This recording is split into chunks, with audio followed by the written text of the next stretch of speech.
안녕하세요. 다시 찾아와 주신 여러분을 환영합니다. 오선에 오른 지 겨우 한 달 만에 오세훈 서울시장이 그 자리를 잃을 수도 있다는 얘기. 지금 이 순간 몇 명이나 진지하게 받아들이고 있을까요? 많은 분들이 여전히 이렇게 생각하고 계실 겁니다. 이미 당선된 사람인데 설마 자리까지 뺏겠느냐. 지방자치법이 그렇게 만만한 게 아니지 않느냐. 그런데 지난주 이진관 재판장이 내린 판결 이후로 그 상식이 완전히 뒤집혔어요. 22일 오후 2시 서울중앙지법 형사합의 22부가 오세훈 시장에 대한 정치자금법 위반 사건 1심 선고를 내리는 그 순간에 대한민국 보수 진영의 가장 큰 대선 카드 하나가 사라질 수도 있습니다. 여기서 두 가지 질문을 던져놓고 시작할게요. 첫째, 300만 원이라는 돈이 왜 여러 차례에 걸쳐 김한정 회장 통장에서 빠져나갔을까요?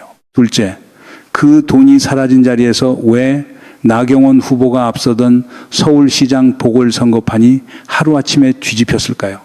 이 두 질문이 22일 판결에 그대로 담깁니다. 오늘 이 얘기를 세 층으로 내려가 보겠습니다. 22일 선거의 표면, 그 뒤에 있는 재판부 딜레마, 그리고 그 판결이 만들어낼 2027년 대선 지형의 재편까지 벌써 하나 짚어드리면요. 김건희 씨는 정확히 똑같은 사안으로 1심과 2심에서 무죄를 받았습니다. 그런데 3주 전에 이진관 재판장은 같은 사실관계를 두고 정치자금법 위반이 명백하다고 정반대 판단을 내렸어요. 이 두 판결이 지금 22일 조형우 재판부 책상 위에 나란히 올라가 있습니다. 여러분이 지금 보고 계신 이 사건, 사실은 한 명의 시장 자리 문제가 아닙니다. 훨씬 큰 얘기예요. 이건 단순히 서울시장 한 사람의 정치 생명 문제가 아닙니다. 12.3 계엄 사태 이후에 남아있는 보수 진영의 마지막 대선 카드가 사법부 앞에서 시험대에 오르는 문제입니다. 한번 돌이켜보세요. 명태균 게이트가 시작된 곳이 어디였습니까? 2021년 4.7 서울시장 보궐선거였어요. 강혜경 국장이 이 판을 짜맞춘 게 명태균이었다고 최초로 폭로했던 그 선거요. 그 뒤에 대선이 있었고 그 뒤에 김영선 공천이 있었죠. 그 전체 사슬의 마지막 매듭이 지금 22일 오세훈 판결로 도착하고 있는 겁니다. 왜 지금 이 판결의 무게가 이렇게 큰지 잠깐 짚고 넘어갈게요. 지난달 문화일보 여론조사 보면 오세훈 시장이 여야 통틀어 차기 대선 후보 지지율 1위입니다. 21.9%. 야권 2위인 한동훈 전 대표가 13.6%니까 오차 범위 밖으로 8.3%포인트를 벌리고 있어요. 국민의힘 지지층 안에서는 37%가 넘습니다. 한마디로 국민의힘 안에서 확장성이 검증된 유일한 카드예요.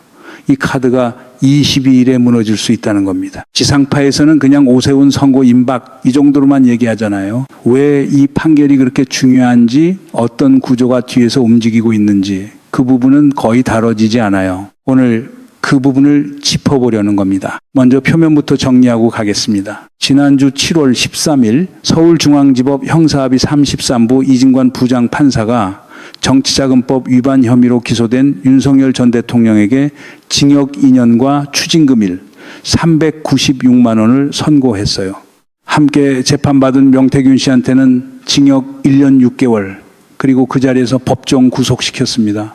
재판부가 인정한 사실관계 뜯어보면 이렇습니다. 2021년 6월부터 2022년 3월까지 명태균 씨가 윤 전 대통령 부부에게 총 58회의 여론조사를 무상으로 제공했어요. 그중에 14회를 정치자금법상 불법 정치자금 수수로 판단했습니다. 재산상 이익은 792만 원. 그리고 여기가 핵심입니다. 재판부는 부부와 명태균 씨 사이에 순차적이고 암묵적인 의사합치가 있었다고 봤어요. 계약서 없이도 정치자금법 위반이 성립한다는 논리입니다. 여기서 살짝 어이가 없어지는 지점이 하나 있는데요. 김건희 씨는 정확히 같은 사안으로 1심 무죄, 2심 무죄를 받았습니다. 그때 항소심 재판부가 뭐라고 했냐면요. 명태균이 윤석열 부부 말고 다른 사람들에게도 여론조사를 제공했으니까 이 부부가 여론조사 비용만큼의 재산상 이익을 얻었다고 보기 어렵다 이거였어요. 같은 부부 같은 여론조사 58회 같은 사실관계인데 한쪽은 무죄, 한쪽은 실형입니다. 코미디도 이런 코미디가 없어요. 여기서 이진관 재판장이 어떤 사람인지 잠깐 짚고 갈 필요가 있습니다. 별명이 뭐냐면 내란의 저승사자예요. 올해 1월 한덕수 전 국무총리 내란 사건 1심에서 특검이 구형한 게 징역 15년이었는데 이 부장판사가 선고한 게 얼마였을까요? 징역 23년, 특검보다 8년 더 무겁게 때렸습니다. 지난달에는 박성재 전 법무부 장관한테 특검 구형이 10년보다 5년 많은 징역 25년을 내렸어요. 형사재판에서 검찰 구형보다 더 무겁게 선고하는 사례는 진짜 드뭅니다. 그런 성향의 판사가 이번 정치자금법 사건에서도 명백한 위반이라고 짚어준 거예요. 이 부장판사가 재판을 어떻게 진행하는지도 잠깐 언급하고 갈게요. 김용현 전 국방부 장관 변호인 측이 법정에서 소란을 일으키고 재판부를 모욕하자 그 자리에서 이하상 권우현 변호사에게 감치를 선고한 사람이 이진관 재판장입니다. 한덕수 사건에서는 특검한테 공소장 변경을 요구해서 내란 중요 임무 종사 혐의를 추가로 넣게 했고 그 혐의로 유죄를 선고했어요. 서울신문 보도에 따르면 지난주 판결 당시 재판장이 감정이 울컥하는 모습까지 보였다고 합니다. 12.3 비상계엄을 친이 쿠데타라고 2번, 3번 강조한 판사입니다. 그런 판사가 3주 뒤 조영우 재판부 앞에 놓인 정치자금법 사건에서 명태균 여론조사와 김영선 공천 사이의 대가관계를 명확하게 인정했다는 거예요. 여기서 많은 분들이 이렇게 정리하고 싶으실 겁니다. 그럼 22일 조영우 재판부도 그냥 유죄 내겠네? 얘기 끝났네? 이렇게 넘어가시면 안 됩니다. 재판부가 다르고 사건 성격도 다르고요. 그리고 22일 판결은 이진관 판결보다 훨씬 더 무거운 정치적 의미를 담고 있어요. 왜 그런지 두 번째 층으로 내려가 보겠습니다. 문제는 여기서부터입니다. 22일 오세훈 사건이 이진관 판결과 결정적으로 다른 지점이 4개 있어요. 이걸 이해하시면 왜 유죄 가능성이 더 커졌는지 정확히 보이실 겁니다. 첫째, 돈의 흐름이 실제로 확인된다는 겁니다. 윤석열 사건에서 그동안 논쟁이 됐던 게 뭐였냐면 돈이 실제로 오가지 않은 무상 제공이니까 재산상 이익이라고 볼 수 있느냐, 이 부분이었어요. 그래서 김건희 항소심 재판부가 무죄를 냈던 거고요. 그런데 오세훈 사건은 다릅니다. 김한정 회장이 여러 차례에 걸쳐 300만 원을 실제로 입금했어요. 강혜경 국장이 스피커스 인터뷰에서 이렇게 말했습니다. 그 돈으로 진행된 여론조사 관련해서 비행기표도 자기가 직접 끊었다고요. 물증이 있는 사건이라는 얘기입니다. 즉 오세훈 사건은 이진관 판결이 겪었던 재산상의 이익이냐 아니냐라는 법리 다툼 자체가 필요 없습니다. 돈이 오갔거든요. 그것도 여러 차례요. 둘째, 흥미로운 게 있는데요. 명태균 씨가 유독 이 사건에 대해서만 유죄 방향으로 진술을 유지하고 있습니다. 김건희 재판에서도 김영선 재판에서도 자기 자신 재판에서도 방어적으로 나왔던 사람이 오세훈 사건에서만은 오세훈이 자기한테 전화해서 나경원을 이기는 여론조사가 필요하다고 말했다. 이걸 명확하게 진술하고 있어요. 이유가 뭐냐면요. 강혜경 국장 얘기를 들어보면 오세훈 시장 측이 그동안 명태균을 사기꾼 집단이라고 계속 공격했다고 합니다. 그 개인 감정이 진술에 영향을 미쳤다는 정황이 있어요. 이 부분 지상파 뉴스에서는 잘 안 다루는 지점이에요. 왜 명태균이 이 사건에서만 진술이 다른가? 그 배경을 알고 판결을 봐야 판결의 무게가 제대로 보입니다. 셋째, 여기서부터 이야기가 정말 무거워집니다. 정치자금법상 벌금 100만 원 이상이 확정되면 피선거권이 박탈됩니다.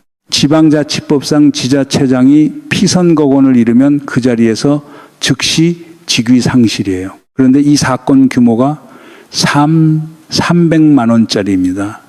조영우 재판부가 유죄를 인정하는 순간 벌금이 100만 원 밑으로 떨어지는 게 산술적으로 사실상 불가능해요. 넷째, 시간 문제입니다.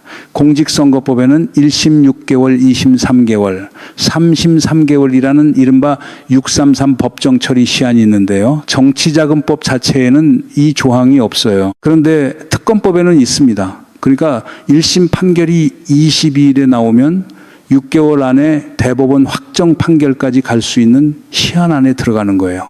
내년 초쯤이면 시장직 상실 여부가 확정될 수 있다는 얘기입니다. 여기 하나 더 얹어야 할 게 있는데요. 이 사건에는 오세훈 시장 혼자만 피고인이 아닙니다.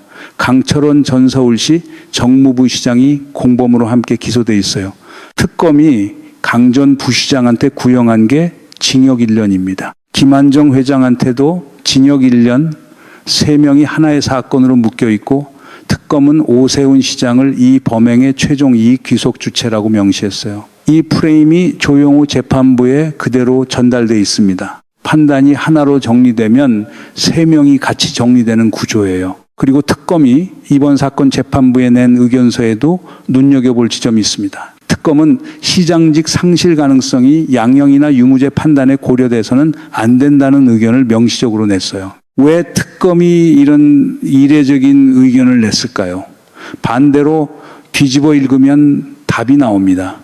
재판부가 그 부분을 부담스러워할 수 있다는 걸 특검이 알고 있다는 얘기예요. 실제로 판사들이 이런 정치적 무게가 큰 사건에서 형량을 살짝 낮춰서 100만 원 미만 벌금으로 정리하려는 유혹, 그 유혹을 특검이 사전에 차단하려고 한 겁니다. 이거 웃을 일이 아닙니다. 이진관 재판부가 3주 전에 세워놓은 법리 논거가 있고 돈이 실제로 오간 물증이 있고 명태균 진술이 유죄 방향으로 정리돼 있어요. 이 세 개가 다 갖춰진 상태에서 무죄가 나오면 오히려 그게 이상한 겁니다. 오세훈 시장 측이 그동안 명태균을 사기꾼 집단이라고 몰아붙였던 게 지금 와서는 완전히 자충수가 됐어요. 명태균이 유독 이 사건에서만 진술을 명확히 하고 있으니까요. 그런데 이 판결의 진짜 무게는 판결 그 자체에 있지 않아요. 세 번째 층으로 내려가 보겠습니다. 오세훈이라는 이름 하나가 무너진다는 게 무슨 뜻인지 스케일을 넓혀서 봐야 이 판결의 진짜 크기가 보입니다. 먼저 대선판입니다. 조금 전에 말씀드린 여론조사 다시 짚어드릴게요. 오세훈 시장이 여야 통틀어 지지율 1위, 국민의힘 지지층 안에서 37%가 넘고 야권 2위 한동훈 전 대표를 오차범위 박 8.3%포인트 차로 벌리고 있습니다. 국민의힘이 2017년 대선에 내놓을 수 있는 사실상 유일한 확정 후보예요. 이 카드가 사라지면 국민의힘은 대선 전략을 처음부터 다시 짜야 합니다. 그럼 국민의힘 내부에서 누가 그 자리를 대신할 수 있느냐? 한번 뜯어보면요. 한동훈 전 대표는 별명이 트러블 메이커입니다. 안철수 의원하고 부딪히고 이준석 대표하고 부딪히고 자기 당 지도부하고도 부딪혀요. 이준석 대표는 이미 개혁신당으로 이탈했으니까 국민의힘 카드가 아니고요. 장동혁 대표는 아직 확장성이 검증되지 않았어요. 지난주 옛날 조선일보가 그리던 그림 하나가 떠오르는데요. 한동훈, 오세훈, 이준석 셋으로 보수 진영을 다시 세운다는 그림. 관우, 유비, 장비, 삼형제 얘기였습니다. 그런데 이미 관우격이던 이준석은 개혁신당으로 떨어져 나갔어요. 그 자리에 남은 유비와 장비가 서로 어떻게 볼지는 22일 재판 결과에 따라 완전히 달라집니다. 오세훈이 무너지면 유비격만 남는 그림이 되는 셈이죠. 여기서 재밌게 지켜봐야 할 지점이 하나 더 있어요. 한동훈 전 대표는 지금 요즘 국민의힘 안에서 자기 진영을 다시 만드는 중입니다. 그런데 오세훈 시장이 지지율 1위로 앞서 있으니까 정면으로 부딪히기가 부담스러운 상황이었어요. 그런데 만약 20일 유죄가 나온다면요. 상황이 완전히 달라집니다. 오세훈 지지율이 흔들리는 그 순간에 한동훈이 언제 공격을 시작할지 국민의힘 내부에서는 이미 그 시나리오를 계산하고 있을 겁니다. 이거 어떤 그림이 떠오르시나요? 서울의 봄 데자뷰 같은 얘기죠. 힘의 균형이 무너지는 그 순간에 누가 먼저 움직이느냐? 그 결정이 뒤에 판을 다 바꾸는 그 구조 말입니다. 지금 국민의힘 안에서 그 계산이 돌아가고 있어요. 두 번째, 시간 스케일입니다. 100만 원 이상이 확정되면 서울시장 재보궐선거를 실시해야 합니다. 국민의힘 입장에서는 이게 재앙이에요. 왜냐하면 지방선거 굵고 보조금을 토해내야 하는 문제가 걸리거든요. 6.3 지방선거에서 이겼던 정치적 자산까지 흔들리는 겁니다. 이 문제 어제 오늘 시작된 게 아니에요. 2021년 서울시장 보궐선거에서 나경원 후보가 앞서던 판을 명태균이 뒤집었다는 강혜경 국장의 폭로가 명태균 게이트의 출발이었습니다. 그때 강 국장이 이런 판이 짜여진다, 이런 여론조사가 나온다, 이런 대납이 있었다, 이걸 처음 짚어냈어요.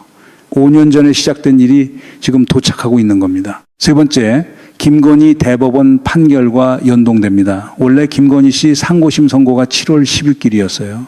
그런데 특검이 이진관 판결을 검토해달라고 연기 신청을 냈고 대법원이 이를 받아들여서 7월 24일로 8일 밀렸습니다. 22일 오세훈, 24일 김건희.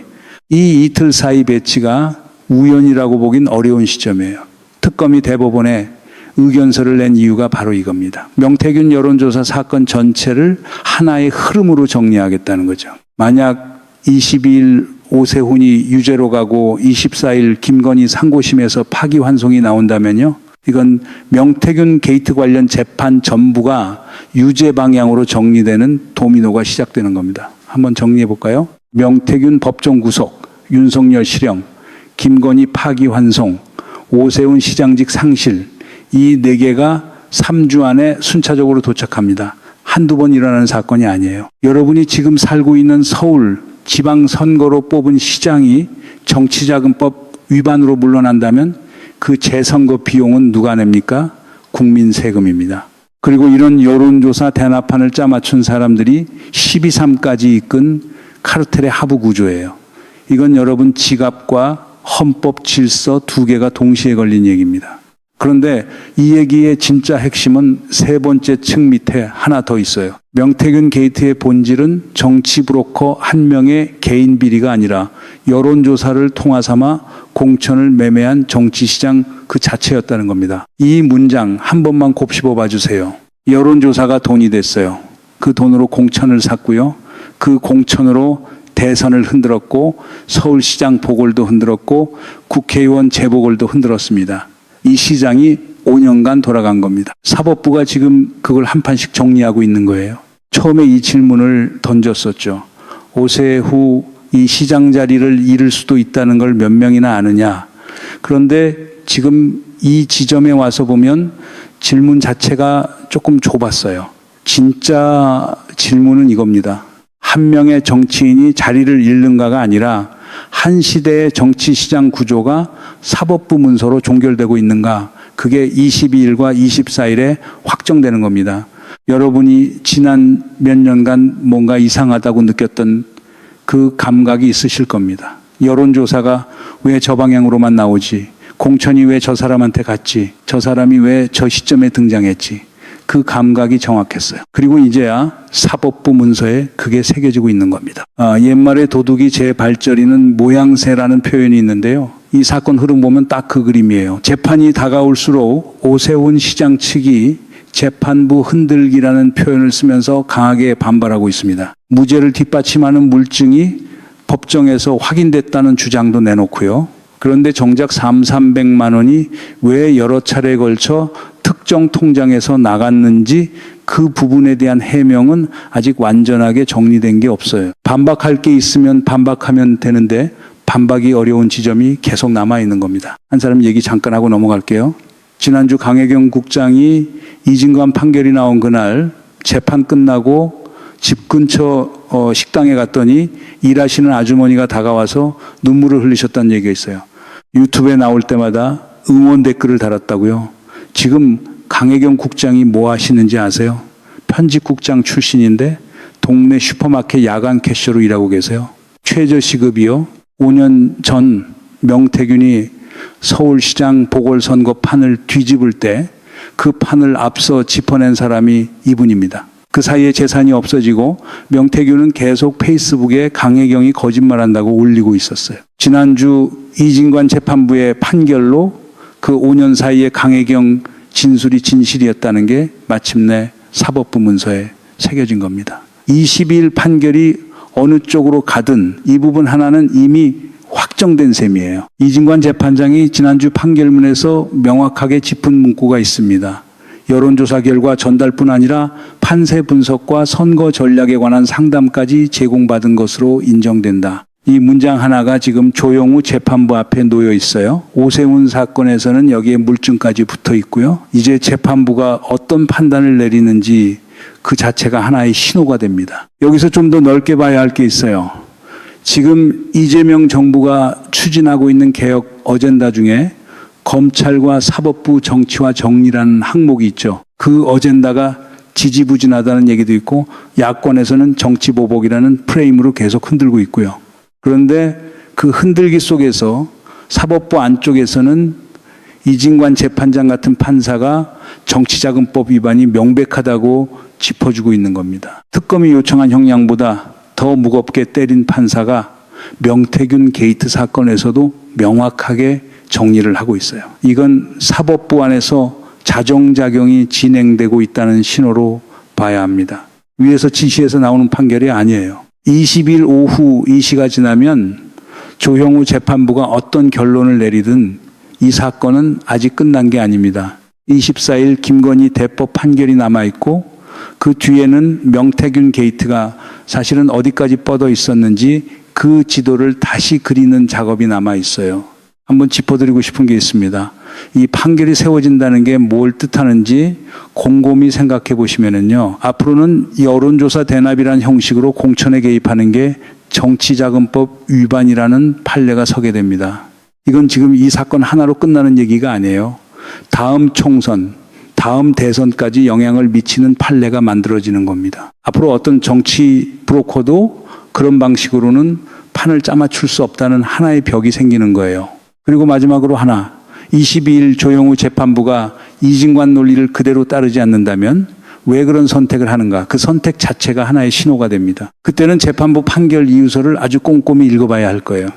판결 이후에도 이 사건을 계속 지켜볼 이유가 여전히 남아있는 이유입니다. 구독과 좋아요는 이런 얘기가 다음 주에도 계속 이어질 수 있는 힘이 됩니다. 22일과 24일이 지난 뒤에 또 뵙겠습니다.